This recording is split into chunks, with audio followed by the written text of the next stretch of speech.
Read together.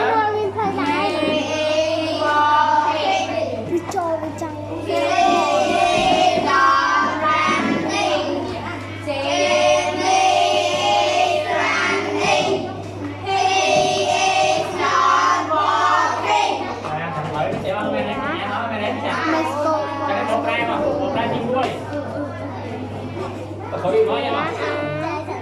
Tẹt một đai mấy. Và con đi đó.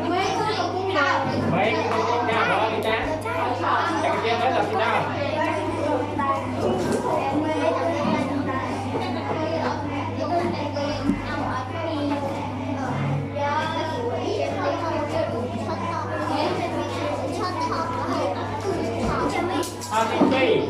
She is not running. Mấy không? She. Em cứ mở lớp tê và em chú đi nào. Bỏ cái taxi. Cái taxi. Làm hàng ao đi nào đây.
Quát cứ mình mắt đập tê mắt này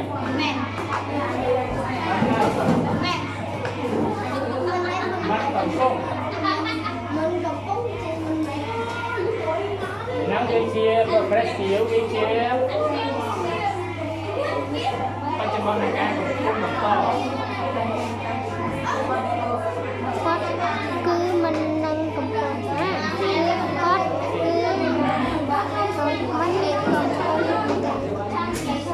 á ớt nặng ấy.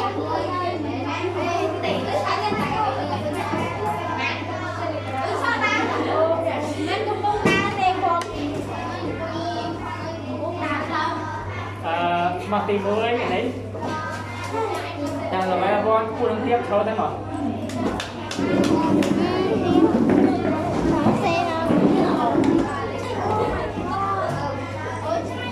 thì nè cái bóp đai bán trong tôi cho này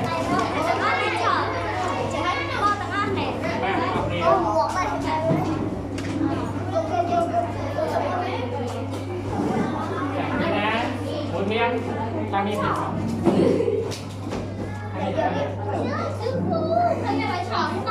này một cái mà này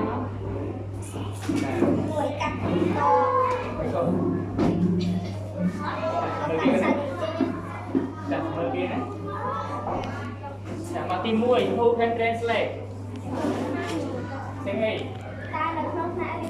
làm mà sơ sẻ ủ quái nữa thì muối nè con thu hay là đi number one hay cái pi kìa thu hay đi number one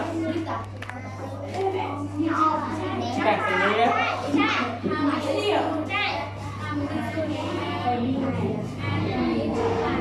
thì nghĩa thì đàn muối chả có thu hay đi number two There are in one girl. There are in one girl.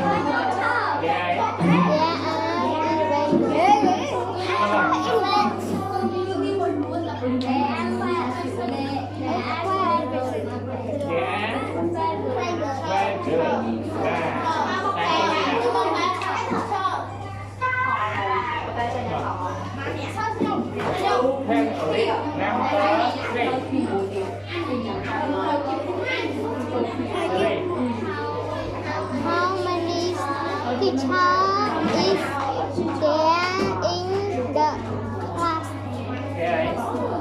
There is in the class. Đầu tiên, hãy lên. How many teachers is there in the class? Is there in the class?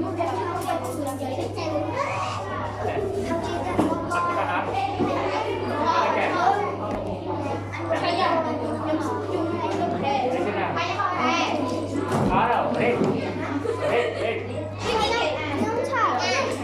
How many teachers is there in the class? Yeah, now that's it. Who can translate number four? Bậc thầy. Đuôi. Again, nè. Who can read number four? There is a teacher.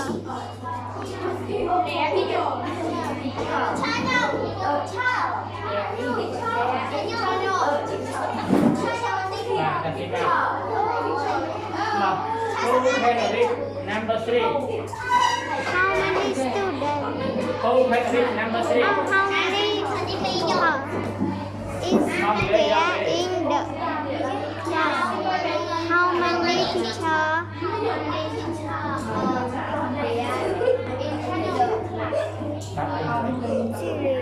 is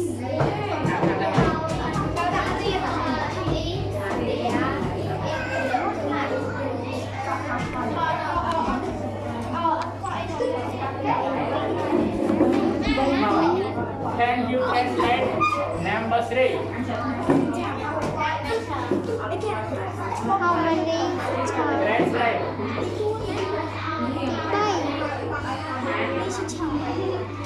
How many teachers is there in the class? Who can translate number three? Hey, ông chỉ có trái này. Học sao nào? Chẳng có TV á. Không có nạc miên chả. Phải TV vào này. Who can read number? Miên miên xây chùm Can read luôn. number one? Chùm luôn đọc pin nè.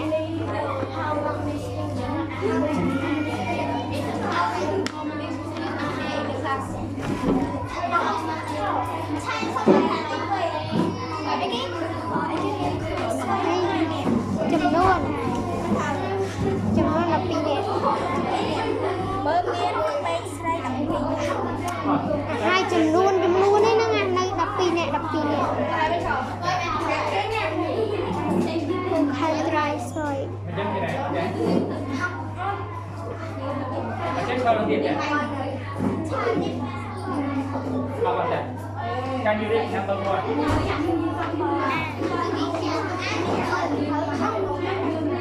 And read and. No. Can you translate number one?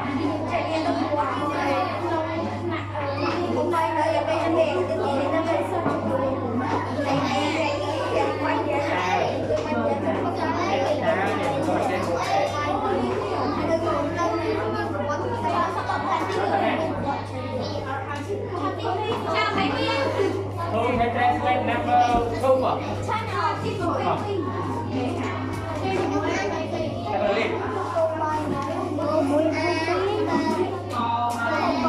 Em chồng vô bộ bài đi. Nhắc ra. À đây còn không? Class. How many?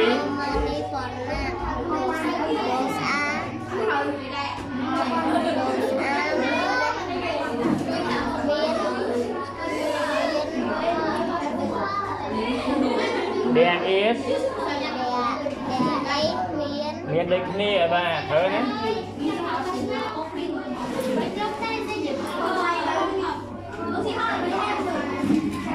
Nhắc đã sit down rồi.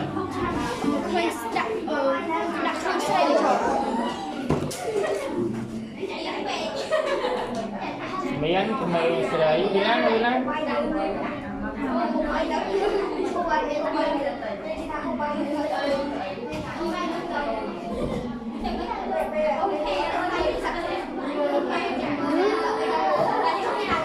Sáng chiều ta sit down. Biết không sẽ là cái gì? Con cai đi mình. Khâu nhá là khâu nhá con mà mở. Khâu nhá nữa khâu. Khâu nhá. Làm tay sit down. Chị ca mới có nó này nè. Dương xem nấu là A nè. Nấu là A nắng. Mình to nè. Phải có click scan thôi con nè.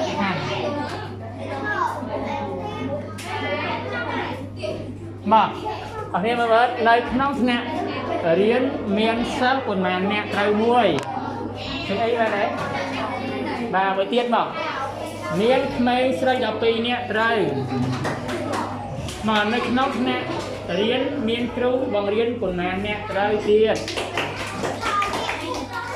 hả bạn nhẹ với con nét khâu ở đây nè.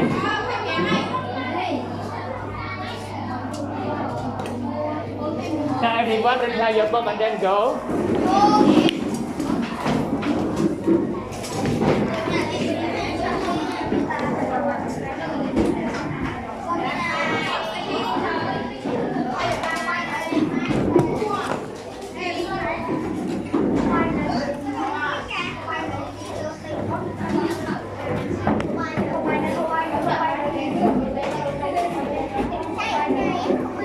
Now, everyone, look at the board together. Vocabulary.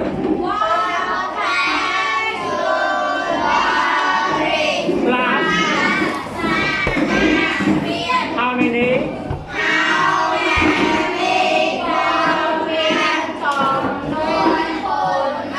There are. Miền nhé. Từ miền là thế. There is.